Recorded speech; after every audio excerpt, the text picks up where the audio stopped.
Good evening and welcome to World in Focus. Tonight, we take you across continents, from political shocks in Africa to diplomatic tensions in the Middle East and a cultural win in Asia. The world is moving fast and we break down the stories you need to know.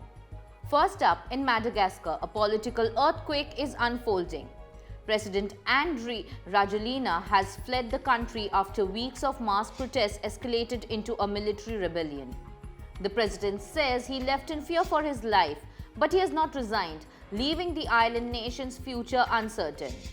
Meanwhile, across the Middle East, a diplomatic maneuver by US President Donald Trump to invite Israeli Prime Minister Benjamin Netanyahu to a Gaza summit had to be scrapped after Turkish President Recep Tayyip Erdogan issued a stern warning. The summit, hosted in Egypt, now faces a tense recalibration, highlighting the delicate balancing act of regional politics. And in Asia, Saudi Arabia's pavilion at Expo 2025 Osaka is making headlines, claiming a double win at the Dragons of Asia Awards. The kingdom took home the Blue Dragon for the best campaign in Japan and the Gold Dragon for brand building, celebrating its Meet Saudi initiative that strengthened cultural ties with Japan. Now let's turn the spotlight to Madagascar, where young voices, civic groups and even parts of the military have combined to challenge the government in unprecedented ways. Weeks of protests, initially sparked by power cuts, water shortages and government neglect, have grown into a nationwide movement. The protests, led by young people calling themselves Gen Z Mada, gained momentum after two opposition politicians were arrested in September, an act widely seen as an attempt to silence dissent.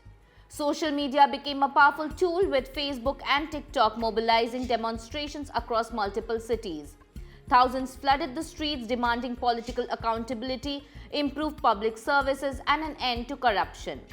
Civic groups, trade unions and political parties soon joined, turning a youth-led initiative into the largest anti-government movement the nation has seen more than a decade.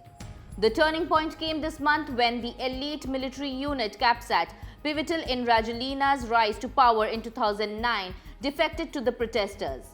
Soldiers marched alongside civilians, waving national flags and declaring they would stand with the people. Soon after, the gendarmerie followed suit, dismissing the old command and installing new leadership, effectively dismantling Rajoelina's hold on power. As the military shifted allegiance, President Rajoelina disappeared from public view.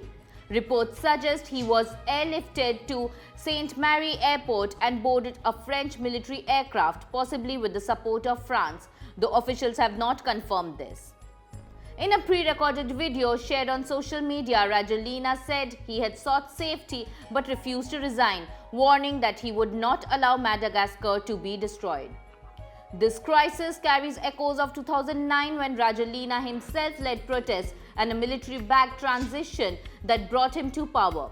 But today, the combination of economic frustration, a young population under 20 and systematic failures has created a potent force for change. Madagascar, a country where 3/4 of the population live below the poverty line and only a third have reliable access to electricity, now faces a pivotal moment in its history. As the situation develops, international actors are watching closely. The African Union has called for restraint and the US Embassy has issued a security alert for Americans in Madagascar.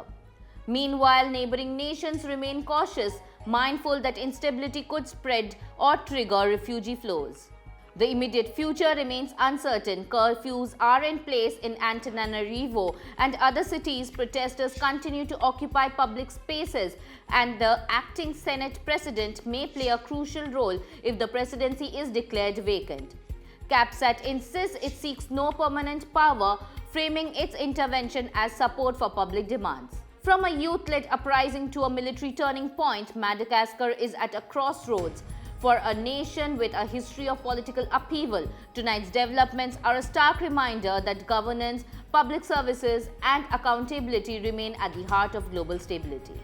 So that's all in World in Focus for today. Follow the Finance 360 for more.